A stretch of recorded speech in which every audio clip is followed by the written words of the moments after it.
we're doing here at the City of Wichita, we have our full contingent of 60 plow trucks. They have the salt and sand material spreaders that are on the back of the trucks that apply a mixture of material to help melt the snow and ice away, as well as provide traction to drivers. Those trucks are ready to go. Our operators, our first shift operators, have been placed on standby and available to report as of 6 p.m. on Friday. And then we have our second shift operators scheduled to report and begin operations at midnight on Saturday. This obviously could change. We're still a day and a half out from when the storm is expected to hit. So our staff will continue to monitor the weather forecasts. The National Weather Service provides updates every few hours in terms of the precipitation, the type of precipitation, as well as the timing of the precipitation, and we'll alter any sort of activation response accordingly. Now, when we get into these snow and ice events, there's not a lot of variation in terms of what we do. We always deploy the full contingent of all of our equipment that's available, the full 60 trucks that make their way through 1,500 lane miles of the primary north-south streets. And when school is in session, we also apply the salt sand mix and do any plowing necessary to an additional 300 lane miles of secondary routes and school routes that primarily serve schools. Obviously, since this is a weekend and a holiday, that's not going to be a priority for us this time around. But again, not a lot of variation goes into these. Whenever there's one of these events, we put the salt and sand mix down, and if we get enough snow, it's usually more than 2 inches, then we'll put the plows down and plow the snow to the curb.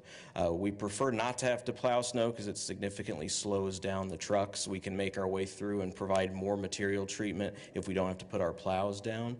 But this is kind of a borderline storm about whether we'll need to do any plowing or not, but that'll be a decision that's made in the field by our operators and the crew shift supervisors. So it'll be a standard response, which is the full contingent, everything we have available.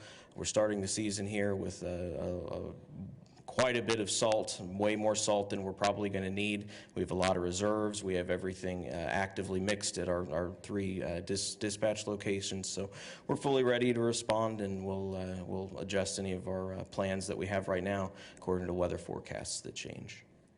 And the last thing I would remind people is anybody who's interested in seeing where the plow trucks have been, we have a website, an interactive website that shows where all the plow trucks are and where they've been in the past hour and 24 hours. That can be found at wichita.gov/snow removal. With that, I'll stand for any questions. Yes, I apologize I left that out. We have some normal safe driving tips that we usually offer when these storms hit, and I will say this, usually when something is hitting at midnight on a Saturday or a Sunday, there's generally a little bit less traffic, but obviously that's a different story New Year's Eve to New Year's Day, so there's probably going to be a little more traffic on the streets than we normally see in the overnight hours. So anybody who's out on New Year's Eve, coming home or going wherever after New Year's Eve celebrations, and throughout the day on Saturday, the roads will be slick in certain spots.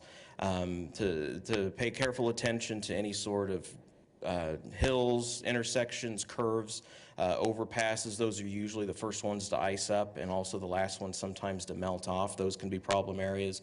Provide plenty of following distance between them and other vehicles. Provide more space than normal when they're braking, hitting the brakes before going into an intersection, and also make sure that they clear off their windshields, both the front and the back windshields and their side windows, so they have clear view of everybody who's around them. And also, in all these conditions, just to slow down and drive appropriate speeds for the conditions, and everybody will hopefully be able to get to where they need to go in a safe fashion. Will the rain have any hindrance on what you guys are going to do? Yes, the one variation that we sometimes have with these storms is really dictated by rain.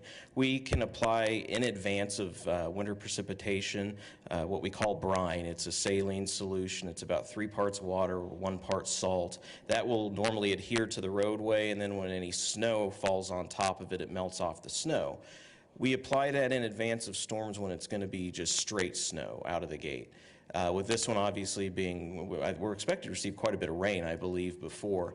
That rain would just wash that brine off the roadway, and so it wouldn't be serving any purpose. So because this event is beginning with rain, we're not going to be applying a brine pretreatment.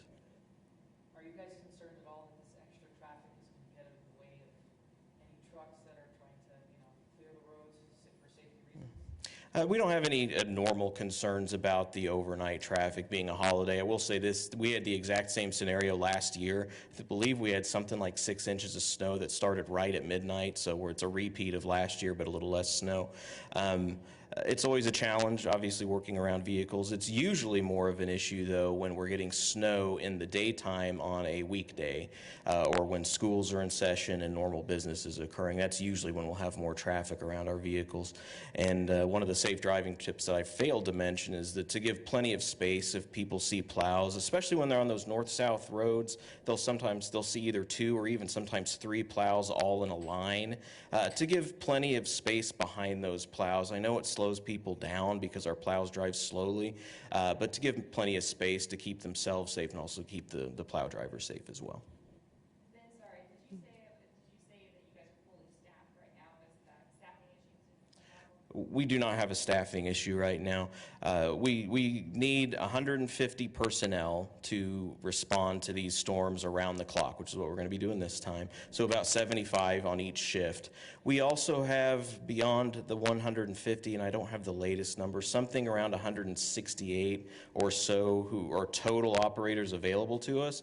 But as we all know, people get sick, there's something that goes on, someone's on leave. And so we've got that extra contingency built in for when there's just normal sick leave or whatever scheduled. And we obviously review vacation schedules to make sure we can always hit the 150. So we're fully staffed for these events right now. Can you repeat the number of miles that you said will be treated, please? Yes, we will treat 1,500 lane miles of arterial streets. Those are the primary north-south streets. And when we have storm events that are occurring during a normal work week or school week, we also will treat 300 lane miles of secondary and school routes. Now, some of those secondary routes are streets that are heavily traveled, fairly heavily traveled, that serve the arterials. Once we get through the arterials and those are in good shape, we'll probably go do some extra treatment on those. But thankfully, we have some pretty favorable weather forecasted beginning even on Sunday. Sunday, we're supposed to have, I believe it's a sunny day. It's still not only it's going to knock it out of the 30s from what I recall, but the sun does a great deal to melt off all of this stuff. So thankfully, this isn't going to be a long-lived event, we don't think. Based on past experience, do you guys tend to hit certain areas, or are there certain areas that you guys keep a lookout for, or you just stick to particular routes? So we have a pre-assigned routes, and so we don't deviate from those. The problem areas, though, that we do know about are the hills, overpasses, intersections, curves. Intersections don't necessarily freeze up any more than anything else, but because there's a lot of people applying brakes to those in advance of them, we do try to pay special attention to those, as well as any of the elevated surfaces or curves where people are having to apply brakes, because that becomes a particular problem area for people as well. But other than that, I mean, we stick to our routes, and there isn't any one area or 2 areas in particular.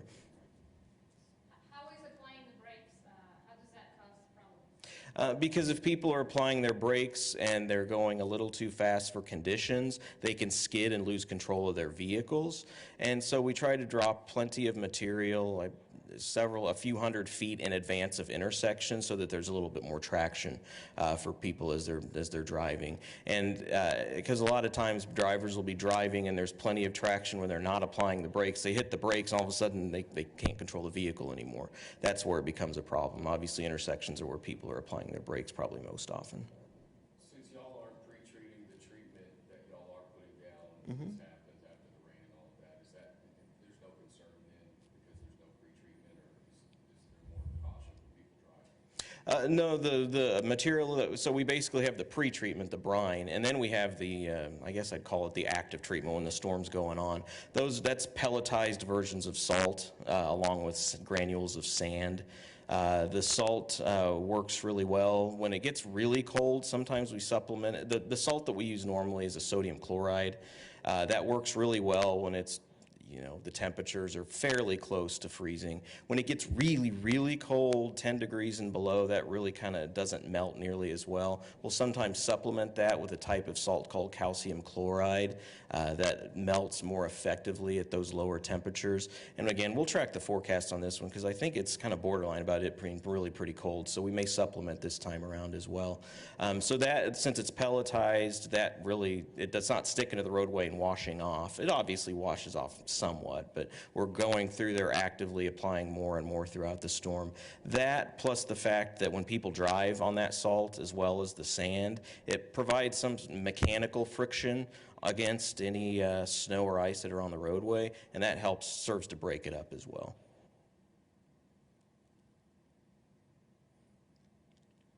First storm of the season. Let's everybody be safe and have a happy new year.